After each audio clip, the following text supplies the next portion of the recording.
this was my first attempt to write a book to a general public so that I could be in a church basement, or I could be in a masjid, or I could be in the, at a union workshop, or I could be anywhere. I could go out to the prisons and I could talk to folk and give them a book that I think might make some dent in their understanding of the world and help make the world better, because we have an analysis of the world that is rich.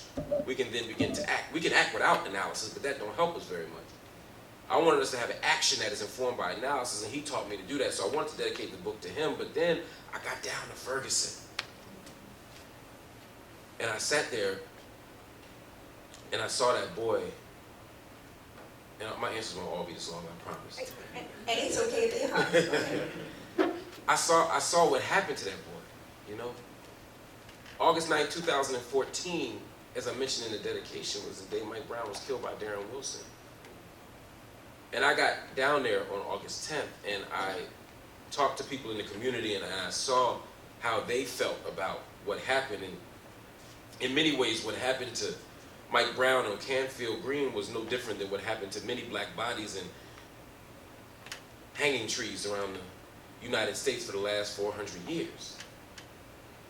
That boy laid on the ground after being killed by an agent of the state, and he laid there for 4 hours. There were children standing around watching this. Babies who had to witness this. There were kids who knew Mike Brown and had seen him as a kind of a role model, a big brother, old head, somebody to look up to, somebody who they would talk to, somebody who they would admire when he would play football in the street. There were older people, there were elders there who would send him to the store, and he played on their porch. They knew him as a kid, they knew him as a mentor, they knew him as a son, and he had to lay there for 4 hours on the ground with blood coming out of his head, dribbling into the cracks of the concrete. There were children witnessing this as the bugs began to fly around him. It was 95 degrees, and the stench of death was so thick that you could smell it from Ferguson almost to St. Louis, and all of this is happening, and he just laid there like he ain't belong to nobody. And it was that idea that he was left out there like he ain't belong to nobody, right, that sat with me and stuck with me. But for me, the story of Ferguson and Baltimore and Charleston and Hempstead is not the story of August 9th. It's the story of August 10th. Because on August 10th, a nation of people said, we have had enough. August 28th, 1955, Emmett Till is killed. And a brave mother said, I've had enough. You're going to see what they did to my boy. We're going to have an open casket funeral. The world is going to see. And we began to march and struggle for freedom. August 9th, 2010, a brave mother stood up and said, I have had enough.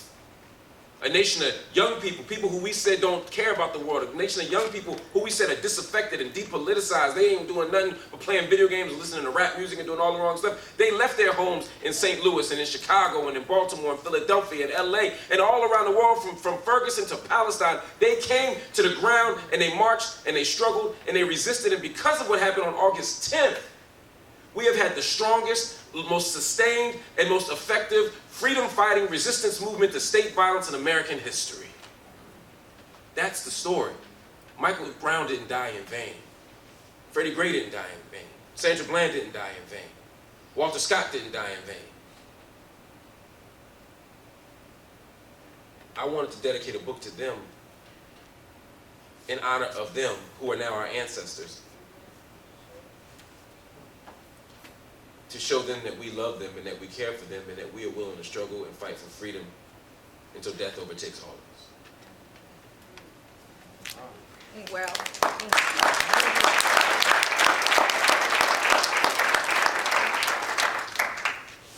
and that's how we open. Okay, so this is how, through the whole book, I just see this whole book. Growing up in South Bend, Indiana. And so when you sit down and you look at this, and one of the things that I thought was, nobody is subject to state violence. How do we deal with that on a macro? Yeah, that's a good question. So the first thing we have to think about Well, there's two things. One, when we talk about state violence, it's really important to think about it as state violence, as opposed to these series of individual misfortunes or individual catastrophes or individual crises, right? Like, Freddie Gray didn't just catch a bad streak of luck with Caesar Goodson. Mike Brown didn't just catch bad luck with Darren Wilson. Eric Garner didn't catch bad luck with Daniel Pantaleo. I mean, in some sense he did, because most of us don't get killed by the police. The crisis, though, is that all of us could. And the only difference between you and Freddie Gray, or me and Sandra Bland, or you and Walter Scott, or you and Katherine Johnston, sometimes it's just life. You crossed the street first. You didn't go to work that day. They were busy. They were harassing somebody else. State violence is a systemic issue. Part of how we've been taught to talk about this is the bad apples approach, right? The police officers are a bunch of apples, and some of them are bad, most of them are good, and if we could just get rid of the bad apples, we'd be okay. The problem is that presumes that that barrel of apples is at the core good. And what I'm suggesting is not that at the core all these apples are bad. I'm not telling you that all your police officer friends and uncles and aunties are bad people. That ain't the point. The point is the barrel itself is not healthy. So anything that goes in it can't be right. The system is dysfunctional. The system is creating problems for us that we can't navigate until we change the system. So state violence is an artifact of a bigger problem. So even if you're a well-intentioned cop that wants to do the best you can, you are still being asked to police in a way that does not sustain communities, that does not make us whole, and that does not provide freedom and justice.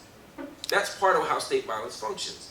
So by the time someone gets shot by the police, or by the time someone's house gets raided, or by the time a whole block gets bombed like Move 1985 in Philadelphia, by the time this stuff happens, we've already begun a conversation, or really a set of processes that are dangerous. State violence is a crisis of government. It's a crisis of democracy. As I say in the book, all of us are vulnerable. You are born to die. We all gonna die. Right? Nobody make it off this planet alive. But the point of government is to shield us from the most extreme forms of vulnerability. But for some of us, instead of making us safer, government makes us less safe. Police make us feel less safe. And that is the function of state violence. That feeling you get when them blue lights pop up when you get pulled over, even if your papers is right. I mean, you start thinking you broke the law. You start thinking, I'm going to get away with what I'm going to do, who I'm going to call. And it takes you a minute to realize you actually paid your insurance. The registration is yours, and your license is legit. But it doesn't matter, because you know that when them lights come up, anything can happen. That is part of the terror. The terror, and I'm using the word terror on purpose, because we're at a moment right now where people talk about terrorism, and they want to reduce terrorism to, jump up the Nusra or Ikhwan Muslim or whatever, and not to like, or ISIS or Al-Qaeda, and not to like the KKK or the police or slave catching forces and all these other things that have functioned in the United States to terrorize black and brown folk since day one. So state violence is ritual. State violence is every day. State violence is when the police shoot us, but it's also when they poison us with lead. Don't think that state violence just comes at the hands of police officer bullets, because that will make you think that the only deaths we got to worry about are the 684 that have happened this year by the police. And that's a lot. That's 2 a day. But when you find out that Freddie Gray's getting lead checks, and one of the officers who helped kill him also getting lead checks, then you go to Philly, and you go to Cleveland, and you go to Flint, whole other conversation, which we're going to get to. You're talking about state violence every single day. Normandy School District, where Mike Brown went to school, is state violence. Baltimore Public Education is state violence. Yeah. Having to go 3 and 4 miles to get a fresh fruit or vegetable, being able to buy a malt liquor around the corner from here, is state violence. So when we talk about state violence, that's why the book is from Ferguson to Flint. Because I don't want you to just think about state violence when our babies get shot in the street. I want you to think about state violence as every single way that the state either kills us or sits by, state-sponsored, and watches us get killed. That is violence, and that's what we got to fix.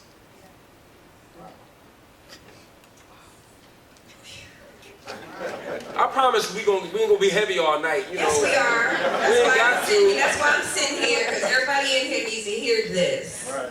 This is not a joke. This stuff is real. It is real. It is real. It is real. And so you speak to Ferguson, but it's really everywhere. Everywhere. And so one of the things that we really talked about is how we have become this segregated community. How people move from one community to the next, and then they turn around, and now you call it gentrification. But they move us to 9,000. So you're gonna buy 800 houses, and then we're gonna displace you, and then we're not gonna give you transportation to get to where you gotta go to get employment, and then you can't get a job. And how do we look at that vicious cycle and put a pin in it to gather ourselves to create something where we can get a piece of this? Yeah. I think the first thing we have to do is develop a theory of the state. And Wait a minute, what? I know. I guess the problem is, if you don't understand the nature of the threat, then you don't know how to protect yourself from it. If you don't understand how the system works, you're gonna keep losing. It's like trying, and men do this all the time. You know, we open up a game or something, we don't read the instructions, we just keep. Oh yeah, y'all know about that. Yeah, you can't, it's hard to win the game if you don't know the rules. And you don't know what could possibly happen. You don't know the dangers of it. So part of what we have to do is understand how the state operates. If we understand that the state is operating to protect property and not people. So in the case of Ferguson, for example, we don't understand that at the core we are defending class. Black folk came from the South and moved up north. Great migration. Whole bunch of y'all. That's why y'all talk country.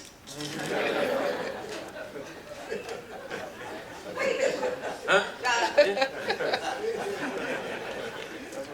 You come up north, as soon as you get to the neighborhood, white folk leave. They call it white flight, right? White flight. You get to the neighborhood, for sale signs come up. To the extent that they let you in the neighborhood, they redline.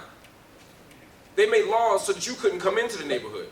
And then when the Supreme Court struck that down in 1917, they then made private contracts that allowed them to keep doing it by other means. So you couldn't get in the neighborhood, and then when you finally started to get in the neighborhood, they moved to the suburbs. And guess what else went to the suburbs? The tax base, the jobs, the factories. So now you in the city, but it don't matter. You ain't got no place to go. Then they build housing projects, like in Ferguson, right? Or in St. Louis, Pruitt-Igoe. These experiments to help us figure out how to do something. A liberal project. Liberals got this thing wrong too now. Then the housing fails, you ain't got no place to go. You in the city, ain't no jobs there, so you go to Ferguson to get a better life. Ferguson was 1% black in 1930. Then we moved there, 25% black. And then you go from 25 to 70% black real quick. Because once it was 25 of us, it's like, that's one too many. We ain't gonna do this. We out. And the next thing you know, the complexion of the place changes, then the factories leave, then the jobs leave. In Ferguson, it was Emerson Electric. That was a job for everybody. In Flint, it was the car factory, the car manufacturer. They left, ain't no jobs left. So when the jobs leave and the housing leaves and the school leaves, then all of a sudden you have a bizarre arrangement of power, which makes it very difficult to function. And again, this ain't just bad luck, because it happens city after city after city after city. They don't have feelings. They have interests. And their interests are built around money. And we're at the bottom of the ladder in every place we go. And because of that, you then have a town, this is the last thing I'll say about this part, you got Ferguson, where now the town ain't got no jobs. Housing is crumbling, and the city need to make money. So how does the city make money? I'll tell you something, 20,000 people in Ferguson, 16,000 of the 20,000 people in Ferguson, I'm gonna say this again, 20,000 people in Ferguson. And of the 20,000, there are 16,000 who have warrants. Oh. Outstanding tickets. It ain't murder. They ain't shoot nobody. They might have jaywalked. They might have had a speeding ticket. They might have had a parking ticket. But it builds up. And then, so that becomes an excuse to lock you up when they pull you over, to double charge you, to put you on payment plans, to do all the stuff. So the cities make it so the police become tax collectors. But it also gives them the pretext to stop you for other stuff. That's what happened to the sister here 2 days ago. It starts with a traffic or with an infraction. Eric Garner started with what? Lucy cigarettes. Alton Sterling started with what? CDs. Minor things become big things because they create minor things to find you for. This is all part of the process. So from gentrification to criminalization, we are the vulnerable. And there's a system that is driven economically to make that happen. And we allow it. The first crack in the doctrine came with the willingness to let police force their way into homes without knocking. Carl Reeve said to me 100 years ago, he said, white people will destroy themselves. What do you think they will do to you? Now, that was back in the 50s, and it has all come to pass.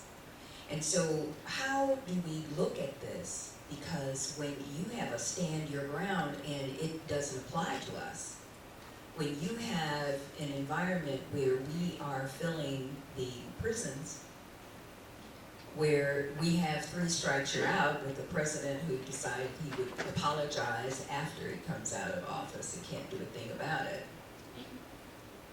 How do we function as a community to affect that change? So I think we need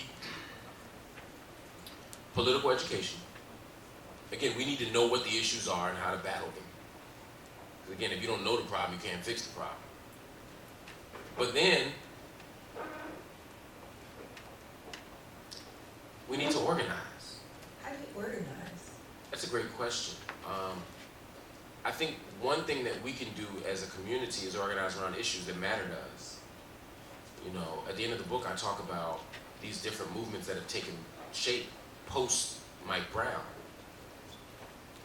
BYP 100, Black Youth Project 100, Million Hoodies, Black Lives Matter, Dream Defenders, Lost Voices. They all matter because they all organize around different things. Some organize around state violence. But we could just look in Baltimore and say, what would it mean for us to organize against food insecurity? Something real basic. Where we could come together, just the people in this room, and commit to building community gardens. So that you could get a carrot or a tomato or some lettuce or some fruit in your own neighborhood. We could do that. We could organize to repair the damage that's been done through depleted access to public school funding. We can challenge the state to do better and give us more stuff, give us more resources, certainly. But we can also organize literacy programs in the summertime so that our kids learn to read.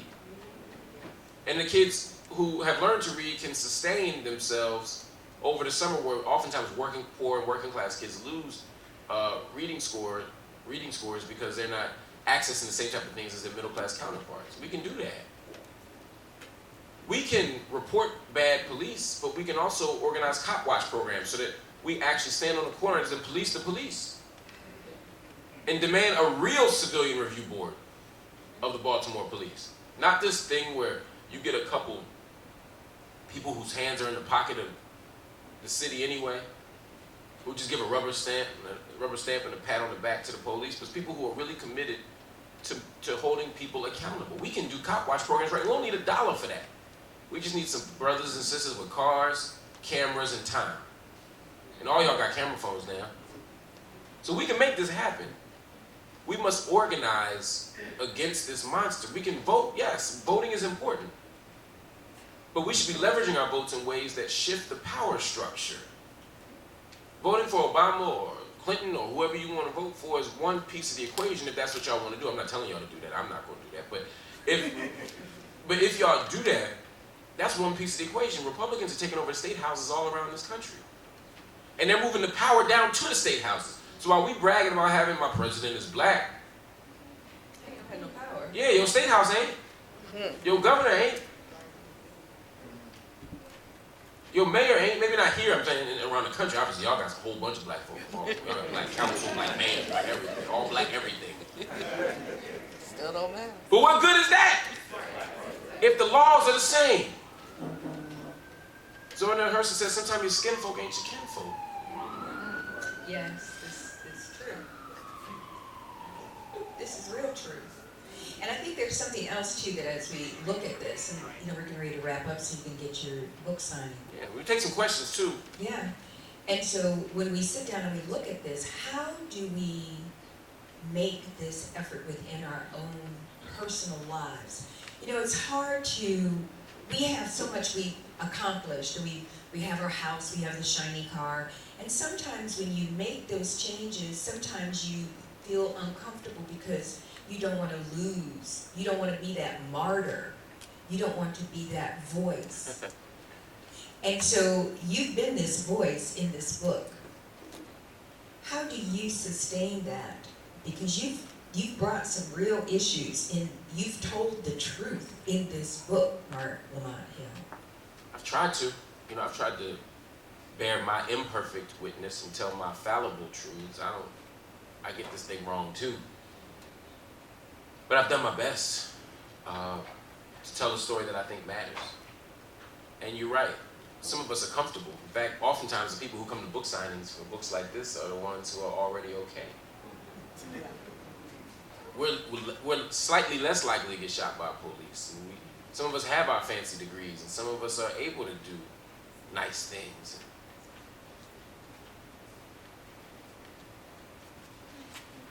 We're often the privileged. And your point is brilliant. How do you get people who are privileged to give their privilege back? What are we willing to sacrifice? We want white folk to sacrifice whiteness and white privilege, but how many of us are willing to sacrifice our privilege, our economic privilege, our gender privilege, our sexual identity privilege? What are we willing to do here? What are we willing to give up here? You cannot have freedom without sacrifice. You cannot have justice without taking losses. I can't promise you that if you speak out and tell the truth and organize and struggle that you won't lose. I'm telling you, you will lose. Yes, maybe everything. But we come from a tradition that has always taken losses but understood that the victory was bigger than us. That the struggle was bigger than us, that the victory is in the struggle. And that we may not live to see the outcome that we desire, but perhaps our children or our children's children will witness a world where justice is available, where democracy is existing, where freedom is possible. We can do that if we're willing to sacrifice today. Sometimes that sacrifice means that we got to tell the truth in a place that might compromise our public position. Right. Sometimes I got to tell the truth on TV and I might get fired like I did at Fox. Right. Sometimes I might lose a friend, or I might lose a title, or I might lose a job, or I might lose a check. But we have to be willing to do that because people have taken bigger losses than that. Mike Brown is dead today. Sandra Bland is dead today. Walter Scott is dead today. Katherine Johnson is dead today. But we have to believe in y'all. If y'all are Christian in here, y'all got to believe that death is nothing but a momentary pause. And that death doesn't have the last word on anything. We can't give death the last word. We cannot give death the last word. State violence is death. Flint is death. Baltimore is death. Hempstead is death. But we cannot give death the last word. At every moment where the world has said, you are nobody, the people at the bottom have always said, no, we not. Sojourner Truth said, ain't I a woman? Some of you stood and held signs in Baltimore. Some of y'all went down to the mall on August 28, 1963 and held up signs and said, I am a man. When they said that you were nothing. Some of you stood with Rainbow Push when Jesse said, I am somebody. They said you were nobody. You said, I am somebody. And some of you young people have stood in the streets of Ferguson and said, when they said you didn't matter, when they said you were worthy of death, you said, no, Black lives matter. That is what it means to push back. That is what it means to resist. That is what it means to fight. When they say you nobody, you say we somebody. And that somebodyness plays out in the polls. That somebodyness plays out in the street. That somebodyness plays out when we write books. That somebody plays out in our spirit. That somebodyness plays out in how we raise our children. That somebodyness plays out in how we make sense of a world, not just the one we in, but the world that is not yet. I want you all to thicken your freedom dream. I want you all to expand your radical imagination. I want you all to dream a dream bigger than any dream you've ever dreamed before, and imagine a world where we will all be free, where we will all be safe, where we will all be whole. And we can do that if we struggle today. So let's commit today to doing that. Can we do that? Pastor, I'm going to drop the mic. Eric, Michael Dyson just warmed you up. That's all he did was warm you up. He stirred that pot because in you is all that he never even thought you can be. You have laid the foundation. Your brilliance echoes throughout not only this church, but every avenue across this nation and around the world. I am so proud of you. We are so proud of you. And thank you.